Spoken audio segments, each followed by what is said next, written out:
ನಮ್ಮ ಮನೆಯಲ್ಲಿ ದಿನವೂ ಮಿರುಗೋ ಚೈತ್ರವೇ, ಬೆಳದಿಂಗಳ ಈ ಪ್ರೀತಿ ಕರಗಲು ಸಾಧ್ಯವೇ?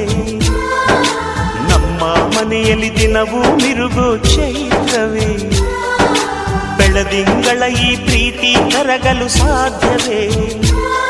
ಹೆಜ್ಜೇನಿನ ಸವಿಗೂಡಿದು ಇಲ್ಲಿ ಪ್ರೀತಿಯ ಪರಮಾನ, ಪ್ರೀತಿಯ ಯಜಮಾನ.